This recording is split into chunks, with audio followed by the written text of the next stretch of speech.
چند سانسیں یا نبی تشریف لے آؤ کہ رستا تک رہی ہے آپ کا بیمار کی چوکھٹ۔ السلام علیکم ورحمۃ اللہ تعالی وبرکاتہ۔ امید ہے کہ آپ لوگ خیریت سے ہوں گے۔ آج کی گفتگو میں اپنے معاشرے کے حوالے سے گفتگو کرنے والا ہوں کہ ہمارے معاشرے میں بہت سے ایسی باتیں ہیں جن باتوں کو لے کر لوگوں کے اندر غلط فہمی آ چکا ہے، غلط فہمی میں پڑ چکے ہیں۔ تو سب سے پہلا میں یہ بتا دوں کہ کچھ لوگ جب پانی دیتے ہیں گلاس میں یا لوٹا میں یا مگ میں یا جگ میں تو اس طرح کر دیتے ہیں، یعنی ہاتھ اس طرح کر دیتے ہیں، تو لوگ یہ سمجھتے ہیں کہ وہ پانی ناپاک ہو گیا یا مکروہ ہو گیا۔ تو ایسا کوئی بات نہیں ہے، نہ وہ پانی ناپاک ہوا اور نہ پانی وہ مکروہ ہوا، بلکہ وہ پانی صحیح ہے، اس کو پی سکتے ہیں، استعمال بھی کر سکتے ہیں۔ ہاں، یہ الگ بات ہے کہ پانی دینے کا طریقہ یہ نہیں ہے، بلکہ پانی دینے کا طریقہ یہ ہے کہ بایاں ہاتھ نیچے ہو اور دایاں ہاتھ اوپر اس طرح سے ہو، اس طرح پانی دینا یہ بہتر طریقہ ہے۔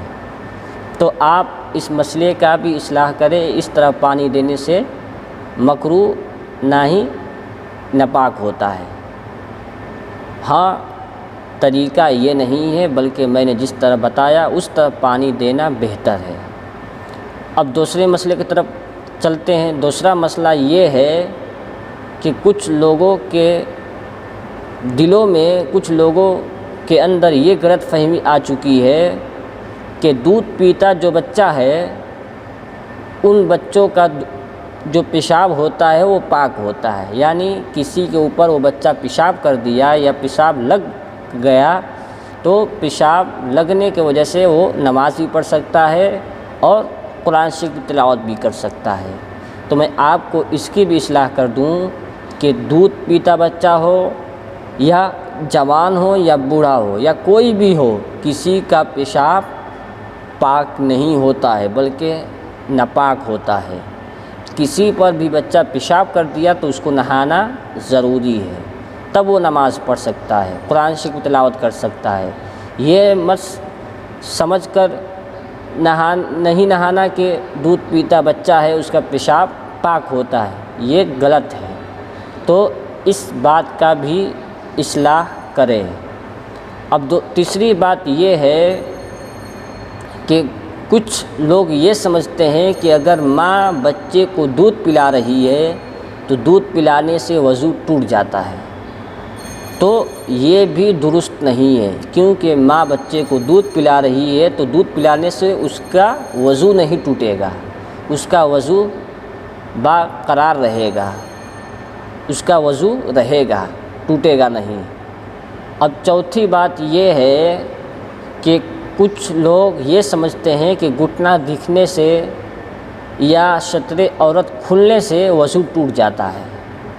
تو میں اس کی بھی اصلاح کر دوں کہ شطر عورت یا گھٹنا کھلنے سے وضو نہیں ٹوٹتا، وضو گھٹنا دکھنے سے نہیں ٹوٹتا، بلکہ کسی کے سامنے گھٹنا کھولنا یا شطر عورت کھولنا یہ حرام ہے، اس سے وضو نہیں ٹوٹے گا، بلکہ کسی کے سامنے آپ نے گھٹنا کھول دیا یا شطر عورت کھول دیا تو آپ اس کو حرام کہا جاتا ہے، یعنی کسی کے سامنے آپ گھٹنا یا شطر عورت نہیں کھول سکتے، یہ حرام ہے، وضو نہیں ٹوٹے گا۔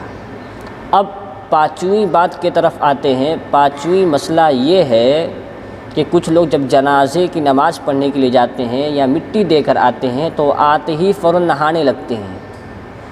وہ یہ سمجھتے ہیں کہ ہم پر نہانا فرض ہو گیا، غسل فرض ہو گیا، تو یہ بھی غلط ہے، یہ بھی درست نہیں ہے، کیونکہ اگر آپ آ کر نہا رہے ہیں تو آپ کو ثواب ملے گا، اب کوئی آ کر نہا نہیں رہا تو اس کو گناہ بھی نہیں ملے گا۔ کوئی جنازہ کا نماز پڑھ کر یا مٹی دے کر آ رہا ہے تو اس پر فرض نہیں ہے نہانا، نہانا چاہے گا تو نہا بھی سکتا ہے، نہیں نہانا چاہے گا تو نہیں بھی نہا سکتا ہے۔ تو یہ ہمارے معاشرے میں غلط فہمی آ چکی ہے، اس لیے میں نے اس کو ضروری سمجھا اصلاح کرنے کا۔ امید ہے کہ آپ لوگ اس مسئلے سے کچھ سیکھے ہوں گے۔ السلام علیکم رحمۃ اللہ وبرکاتہ۔